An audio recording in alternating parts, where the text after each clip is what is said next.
Good morning all of you. आज का हमारा सब्जेक्ट है obstetric and gynaecology, fourth year of BSc nursing.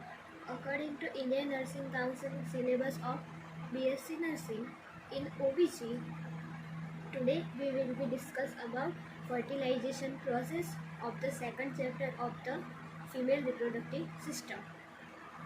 So in this chapter includes in the intro of this chapter including the organs description, then after a process of spermatogenesis and oogenesis, then after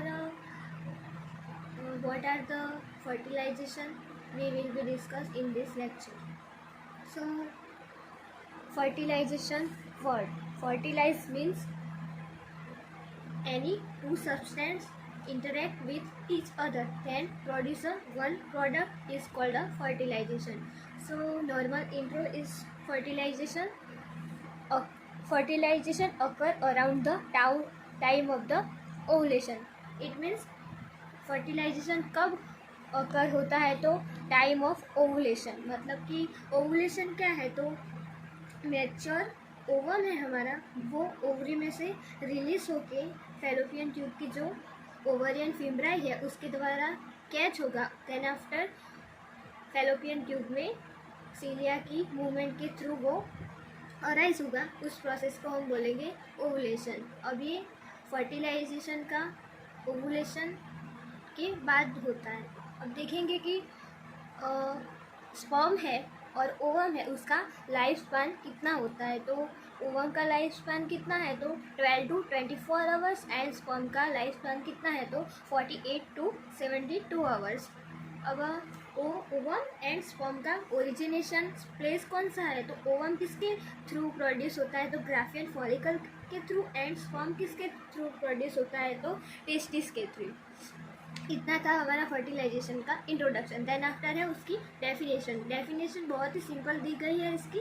ये क्या है, एक process है जिसमें क्या होता है fusion of male gamete and female gamete. Male gamete means sperm and female gamete means ovum.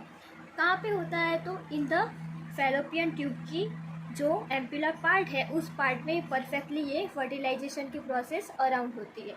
यहाँ तक समझ में आ गया। अब फर्टिलाइजेशन की प्रोसेस बुक में तो बहुत लंबी चौड़ी दे रखी है, लेकिन यहाँ पे कुछ उसकी समरी के टाइप मैंने लिखा है, प्रोसेस के अकॉर्डिंग लिखा है। तो पहले क्या होगा, जो मेल है और फीमेल है उसका क्या होगा, सेक्सुअल इंटरकोर्स होगा पहले में। फिर उसमें क्या होगा कि जो कोइटस के बाद जो स्पर्म है वो इजैक्यूलेट होगा, कहाँ पे, वजाइना में। लेकिन कहाँ पे, वजाइना में जो वजाइना की पोस्टीरियर फॉर्निक्स है वहाँ पे इजैक्यूलेटेड होगा स्पर्म। कितना होगा तो 2.5 ml, और 2.5 ml सीमेन के अंदर कितने स्पर्म होते हैं 300 मिलियन स्पर्म होते हैं। उसके बाद सेक्सुअल इंटरकोर्स के बाद नेक्स्ट स्टेप है हमारा कैपिसिटेशन प्रोसीजर। उसमें क्या होगा कि जो हमारा सीमेन वजाइना में इजैक्यूलेट हुआ है वो सीमेन क्या होगा, उसके अंदर के जो स्पर्म होंगे वो मूव करेंगे किसकी ओर, सर्विक्स की ओर।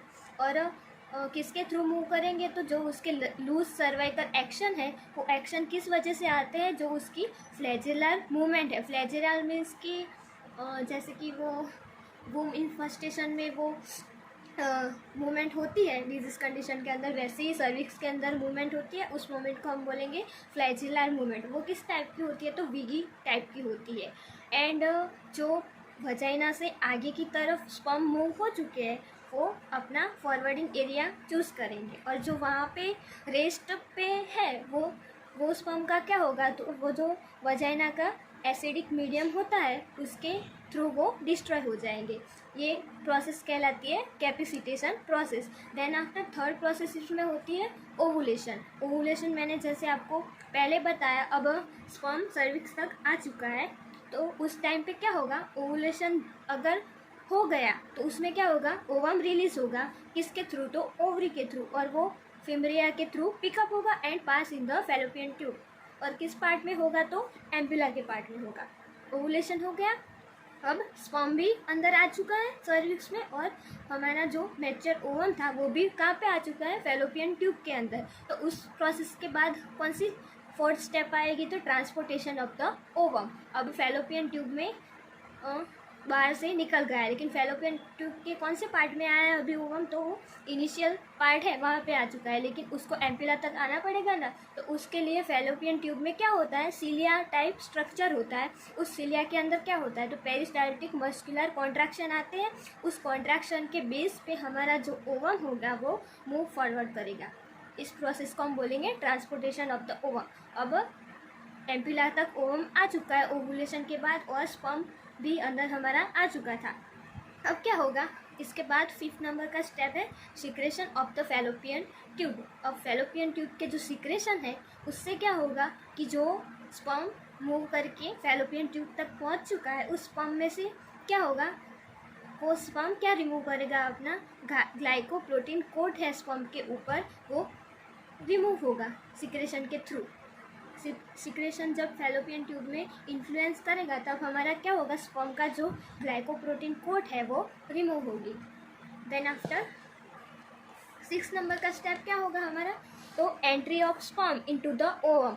अब ओवम भी एम्पिला में आ चुका है और स्पर्म भी आ चुका है, तो उसके बाद क्या होगा, ओवम के अंदर स्पर्म की एंट्री होगी। तो ओवम की जो लेयर है उस अकॉर्डिंग हम देखेंगे कि एंट्री कैसे होती है। तो फर्स्ट लेयर कौन सी, कोरोना रेडिएटा। अब corona radiata outermost layer है ओवम की, और उसका स्ट्रक्चर कैसा होता है, तो जो कोरोना वायरस का स्ट्रक्चर था उस टाइप का स्ट्रक्चर होता है। अब ये कोरोना रेडिएटा जो लेयर है ओवम की वो डिसअपियर होगी, किसके थ्रू, तो जो स्पर्म में से हाई एल्यूरोनाइडेज एंजाइम सीक्रेट होता है, कहाँ से होता है, तो स्पर्म की जो एक्रोसोमल लेयर है वहाँ से वो एंजाइम रिलीज होता है। अब वो एंजाइम क्या करेगा, कोरोना रेडिएटा को डिस्ट्रॉय कर देगा। अब कोरोना रेडिएटा किसके थ्रू डिस्ट्रॉय हो गए, तो हाई एल्यूरोनाइडेज एंजाइम के थ्रू। अब उसके बाद क्या होगा, नेक्स्ट उसकी जो लेयर होती है ओवम की, जो उसका नाम है जोना पेल्लिसिडा। अब ये जोना पेल्लिसिडा का रप्चरिंग कैसे होगा, तो by the rupture corona radiata. अब इसका रप्चर हो चुका है, उसके बाद स्पर्म को क्या वो अलो करेगी, तो एक्सेस अलो करेगी कहाँ तक पहुँचने का, तो जोना पेल्लिसिडा तक पहुँचने का। अब कोई भी एक मैच्योर स्पर्म होगा वो इस जोना पेल्लिसिडा को पेनिट्रेट करेगा, कहाँ से करेगा, तो उसकी जो एंजाइमेटिक एक्टिविटी होती है उसके बेस पे वो उसको रप्चर करेगा। अब जैसे जैसे ही उस जोना पेल्लिसिडा का इमीडिएटली रप्चर हो जाएगा तो वहाँ से क्या होगा, कॉर्टिकल सिक्रेशन केमिकल टाइप का अकर होगा, और वो सिक्रेशन से क्या होगा, जो हमारा ओवम है वो सील हो जाएगा, ताकि उस वजह से दूसरे स्पर्म उस ओवम में एंटर ना हो सके, उसकी एंट्री को प्रोटेक्शन मिल सके। उसके लिए क्या होगा, कॉर्टिकल रिएक्शन अकर होगा, कहाँ पे, तो ओवम की जोना पेल्लिसिडा लेयर में। अब उसके बाद है, इस स्टेप के बाद क्या होगा ओवम में और चेंजेस, तो उसके प्रोन्यूक्लियर बनेंगे ओवम के अंदर। अब स्पर्म की एंट्री हो चुकी है तो उसके अंदर क्या प्रोन्यूक्लियर बनेंगे, तो अगर मेल का प्रोन्यूक्लियर कैसे बनेगा, तो स्पर्म की जो टेल होती है एंडिंग पोर्शन वो क्या हो जाएगा, डिजोल्व और रप्चर हो जाएगा, और उसकी हेड बचेगी। अब टेल तो उसकी चली गई, तो हेड में से क्या होगा, हेड की साइज़ इंक्रीज होगी, हेड और नेक दोनों की, उस वजह से क्या बनेगा उसका प्रोन्यूक्लियर। अब उसका प्रोन्यूक्लियर भी बन गया, ऐसे ही फीमेल प्रोन्यूक्लियर भी रेडी होगा अंदर के साइड। अभी हमने 6 स्टेप में 3 स्टेप देखे, कोरोना रेडिएटा, जोना पेल्लिसिडा एंड प्रोन्यूक्लियर, किसका, मेल और फीमेल दोनों का। अब 7 नंबर की स्टेप में क्या होगा कि जो फर्टिलाइज ओवम है उसको हम क्या बोलेंगे, फ्यूज प्रोडक्ट। अब हमारा फर्टिलाइजेशन का प्रोसेस ओवर हो चुका है, अब दोनों मिलके क्या बनाएंगे, फ्यूज प्रोडक्ट बनाएंगे। उस फ्यूज प्रोडक्ट को हम क्या बोलेंगे, फर्टिलाइजेशन प्रोसेस। अब उसके बाद लास्ट स्टेप क्या है कि अब दोनों का फर्टिलाइजेशन हो चुका है, तो अब जो फीमेल प्रोन्यूक्लियस होगा वो कितने क्रोमोसोम कैरी करेगा, तो 23, और उसके पास कौन सा होगा क्रोमोसोम, मेनली एक्स क्रोमोसोम होगा, इस वजह से उसको हम बोलेंगे फीमेल प्रोन्यूक्लियस। अब मेल का जो क्रोमोसोम है उसमें वाई भी हो सकता है, एक्स भी हो सकता है, और वो उसको हम बोलेंगे मेल प्रोन्यूक्लियस। अब ये दोनों प्लस होके यानी कि फ्यूज होके क्या बनाएंगे, 46 क्रोमोसोम। अब इस प्रोडक्ट को हम क्या बोलेंगे, इस प्रोडक्ट को हम बोलेंगे जायगोट। यहाँ हमारा जायगोट बन के रेडी हो चुका है। अब ये था हमारा फर्टिलाइजेशन का पूरा प्रोसेस, हमने देखा वो। अब उसके बाद क्या होगा कि जो फर्टिलाइज ओवम हमारा बन के रेडी हुआ है उसका क्या होगा, डेवलपमेंट होगा, तो development of the fertilize ovum. अब फर्टिलाइज ओवम की डेवलपमेंट में कितनी प्रोसेस होती है? 3 प्रोसेस होती है। पहली प्रोसेस कौन सी है? फर्टिलाइज ओवम हमारा बन के रेडी था तो वहाँ से स्टार्ट होगी, यानी कि फर्टिलाइज ओवम क्या बनेगा? हमारा मोरूला। अब ये फर्टिलाइज ओवम है वो कितने पार्ट में डिवाइड होगा? 2, 4, 8, 10, देन अनटिल द क्लस्टर। जब क्लस्टर मतलब कि जैसे कि ग्रेप्स का गुच्छा ही देख लेते हैं हम, वो गुच्छा होता है, उस टाइप का स्ट्रक्चर होता है, उसको हम बोलते हैं क्लस्टर। अब ये जितने भी डिवीज़न हो रहे हैं वो डिवीज़न, ईच डिवीज़न इन 12 आवर्स। 12 आवर्स के अंदर कितने डिवीज़न होंगे? एक ही डिवीज़न होगा। अब जैसे कि 2 का 4 हुआ तो वो कितने टाइमिंग में होगा? 12 आवर्स में। वैसे ही 4 का 8 कितने टाइम में होगा? 12 आवर्स में। अब हमारा मोरूला बन के तैयार हो चुका है। अब मोरूला का आगे प्रोलिफरेशन होके क्या बनेगा? ब्लास्टोसिस्ट। अब सिस्ट तो नाम से ही पता चल रहा है उसमें क्या होगा? सिस्ट यानी कि फ्लूइड का एक्यूमुलेशन हो जाएगा। मोरूला के अंदर फ्लूइड का एक्यूमुलेशन हमें देखने को मिलेगा, तो उस प्रोसेस को हम क्या बोलेंगे? ब्लास्टोसिस्ट बन के हमारा रेडी हो चुका है। सिंपल ये इसमें expand with accumulation of the fluid. अब ब्लास्टोसिस्ट बन के रेडी हो चुका है, तो ब्लास्टोसिस्ट का क्या होगा? 2 पार्ट में डिवीज़न होगा उसका। अब ब्लास्टोसिस्ट का जो इनर मोस्ट लेयर होगा वो बन के रेडी होगा, उसके बाद आउटर ब्लास्टोसिस्ट रेडी होगा। इनर ब्लास्टोसिस्ट में हमें क्या देखने को मिलेगा? तो inner cell mass, ICM means inner cell mass. अब इनर सेल्स मास क्या बन के रेडी कराएगा? तो एम्ब्रियो बनाएगा और एम्ब्रियन बनाएगा। और ब्लास्टोसिस्ट का जो आउटर लेयर है वो ट्रोफोब्लास्ट बनाएगा, और ट्रोफोब्लास्ट से हमें क्या मिलेगा? प्लासेंटा और ओरियन। अब यहाँ तक डेवलपमेंट हो गया पूरा। अब इसके बाद ये जो जायगोट बन के रेडी हुआ था उसको न्यूट्रिशन की ज़रूरत तो पड़ेगी, तो उसके लिए नरिशमेंट भी हमें देखना पड़ेगा। तो जब हमारा फर्टिलाइजेशन के बाद हमारा जो जायगोट होगा वो कहाँ पे होगा? फैलोपियन ट्यूब के अंदर होगा। फैलोपियन ट्यूब में जब जायगोट स्टे कर रहा होगा तब उसको न्यूट्रिशन कहाँ से मिलेगा? तो ग्लाइकोजन देगा उसको न्यूट्रिशन। बट ये ग्लाइकोजन कहाँ से आएगा? तो जो फैलोपियन ट्यूब के गॉबलेट सेल होते हैं उसमें से आएगा। अब जब ये जायगोट यूट्रस में रीच करेगा तब उसको ग्लाइकोजन ही देंगे नरिशमेंट, लेकिन वो ग्लाइकोजन कहाँ से आएंगे? तो secretory cells of the uterus. यहाँ तक पता चल गया। अब उसके बाद हम देखेंगे इम्प्लांटेशन। इम्प्लांटेशन की प्रोसीजर में क्या होता है? तो जो इम्प्लांटेशन होता है वो कब अराइज होता है? तो between the 5 to 7 days after the fertilization. और फर्टिलाइजेशन प्रोसेस हो चुकी है, उसके 5 से 7 दिन के बाद क्या होगा? यूट्रस के अंदर फर्टिलाइज ओवम का इम्प्लांटेशन होगा। अब जो ब्लास्टोसिस्ट हमारा लास्ट में बन के रेडी हुआ था वो कहाँ पे आएगा? यूट्रस के अंदर आएगा, और वो हमारी यूट्रस की जो आउटर मोस्ट लेयर है इंडोमेट्रियम वो वहाँ पे एम्बेड होगा, यानी कि एडिशन टाइप उस पर चिपक जाएगा। और एंडोमेट्रियम की कौन सी साइड पे होगा? तो एंटीरियरली एंड पोस्टीरियरली साइड पे।